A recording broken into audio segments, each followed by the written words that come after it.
I'm a competitive player, no matter where I play. You know, I play for my pride and representing my country and all that other stuff. So I think I'll be able to help the team just as far as just like bringing energy and competing and playing hard, all those kind of intangibles.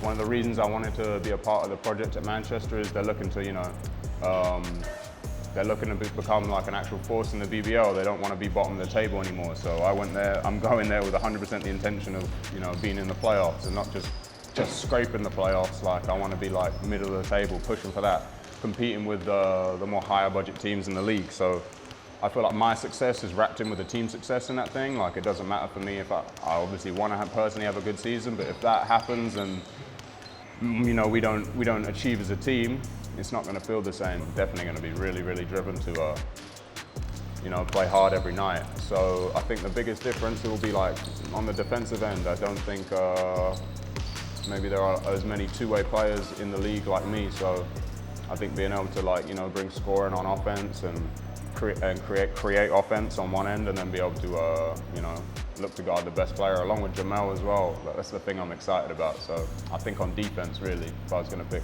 There are teams in the league with much higher budgets than us, so it's no secret in sports. Bigger budget, better players. So there's that as a challenge, but it's basketball at the end of the day, man. It's not the best team that wins on paper, it's the best team on the day. So for me, it's kind of like it's exciting to go up against. I like the underdog sort of.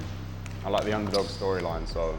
Because the challenge for us is just having to compete against bigger budget teams, but other than that, they still have to see us on the day. I like to think that I'll be able to bring an added sense of composure to the team, whereas we'll have senior guys for that, but I'm a big believer in you never want one leader on a team, you want 12 leaders, so I think I can be one of those leaders, and I think I can be an impactful one. So for me, that's where I think I can bring my value the most.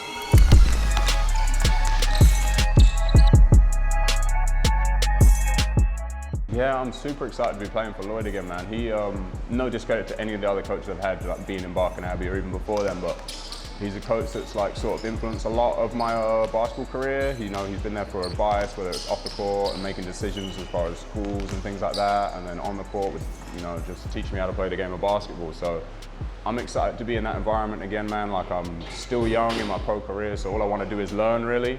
And I think he's, I trust him with my game entirely. He recruited me to come Barking when I was like 11, 12. So having his influence, even if he wasn't, my main head coach for my team at Barking, he was always involved. So yeah, man, he's been pretty influential. It's really hard to just pinpoint one thing that he's given me, because the best coaches have sayings that stick with you forever. I've got two favorites. One of my favorites is I play the game, not the occasion.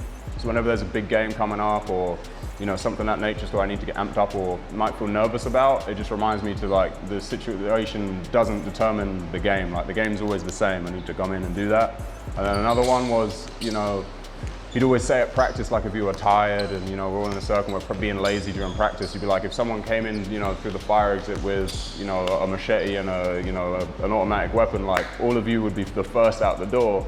You wouldn't even think of being tired. So like as annoying as that is, it kind of reminds me just like, during practices and stuff, I might be tired, but there's still some more in the tank somewhere. I just got to find it. There's been a lot of wins, a lot of big games. There's a lot. But the one I'm most fond about really is us winning the D1 championship that year in 2015, just because the whole season was great, really. Like, with us being called the comeback kids and all of that stuff, and then being in a 4th seed in the Final Fours, going through to win it. That picture right there, whenever I come in and lift, I see it every day. So yeah, it's definitely the most impactful moment to me. Just again, it was the last time I won anything with Lloyd. So and it was just the marking of the end of my Barking Abbey career. So it felt pretty big, and it was a great way to finish, really.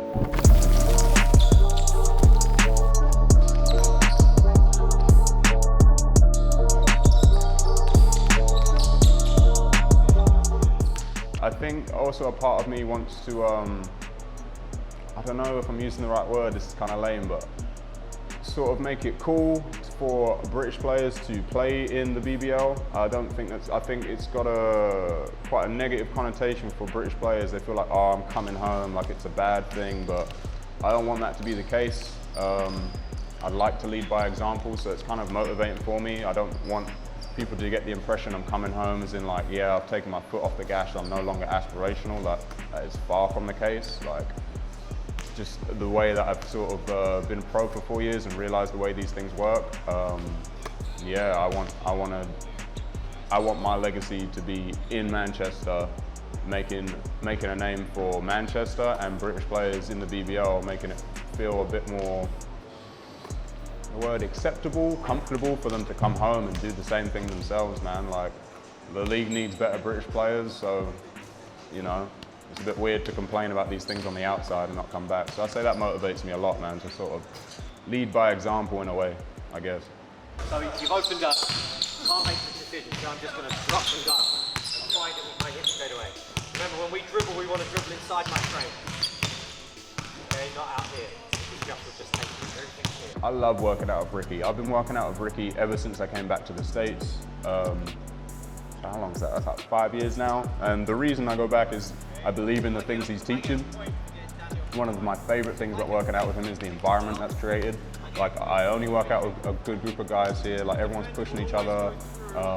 You're allowed to make mistakes. So that's what you want to do. I don't know if you've ever been in a workout or a situation where you're afraid to try, and that's kind of the worst thing you want when you're trying to get better. You want to try new things. You need to look stupid. You need to fail and, you know, miss shots badly. If you're not in that environment, you can never really work on those things. You want to be in a place where you're comfortable doing that. So that's one of the biggest things I love about Ricky's workouts.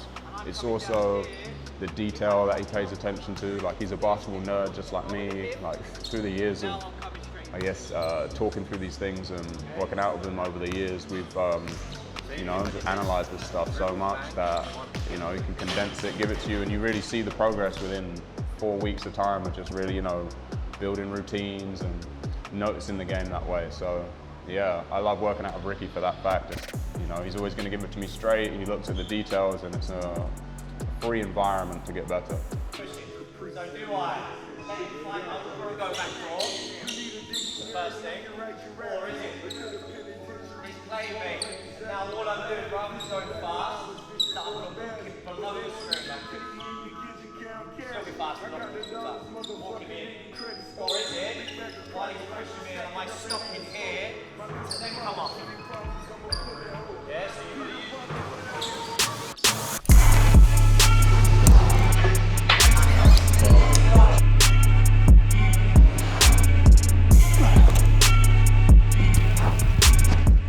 I've always sort of paid attention to the mental aspect of the game, but then not really on how that affects my mental health.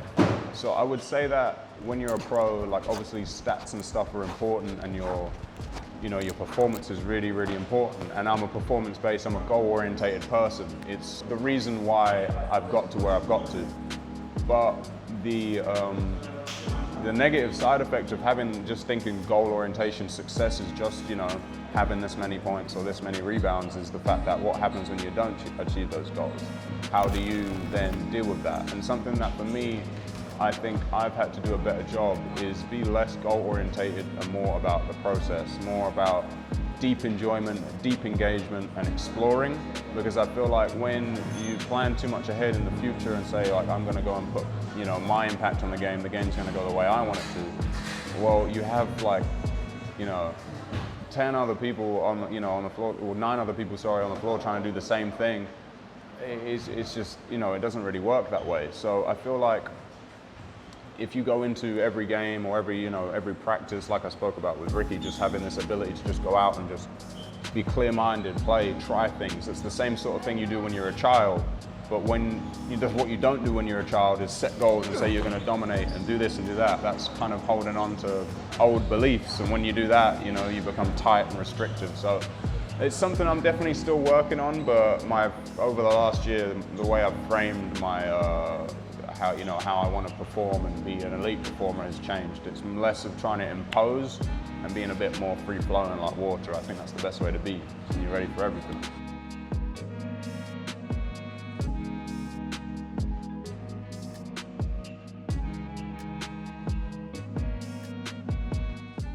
on some KD shit. I told her line step back and see I'm close to a chip. I swear these niggas just wish that they flow legit is this, but they ain't ground legitimate. She sent her Addy, gotta laugh at how I'm riddling, spilling it out, hard to my spout. Yeah, it's what they talking about. They